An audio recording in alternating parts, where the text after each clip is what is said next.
Hi guys! So, for today's video, naku naman, nabudol na naman ako ng TikTok. Kaya naman ayoko minsan talaga nagti-TikTok pero hindi mo talaga maiiwasan.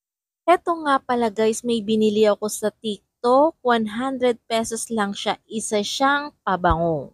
Yes guys, pabango siya. Hindi sa katawan, hindi sa damit, kundi pabango siya sa hangin.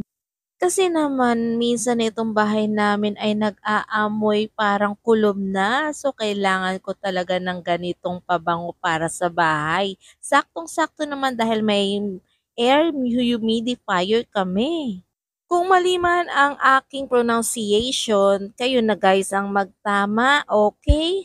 Ayoko lang ako ang mag-a-adjust para sa inyo kaya habang pinapanood nyo to, kayo na ang mag-adjust para sa akin. Speaking of adjustment, ayan na, binuksan ko na siya at itong kalat ay itatapon ko na dahil baka mapagalitan pa ako ni mother.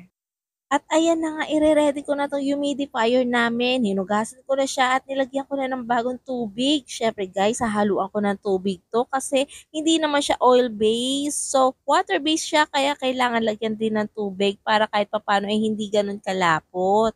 Ang pinili ko nga palang flavor ng air humidifier na 'to na pabango ay Okada. Kasi naman guys, once lang ako nakarating sa Okada, napakaganda niya talaga sa looban.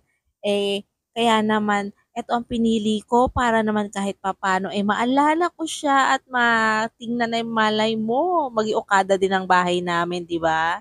Mabango naman siya guys, kahit papaano okadang-okada rin naman ang pabango niya. Pero next time iibahin ko na ang aking o-orderin para naman kahit papaano maiba naman ang ambience. Hindi naman siya gano'n katapang amoy guys kahit papaano kasi feeling ko parang amoy niya is parang baby powder.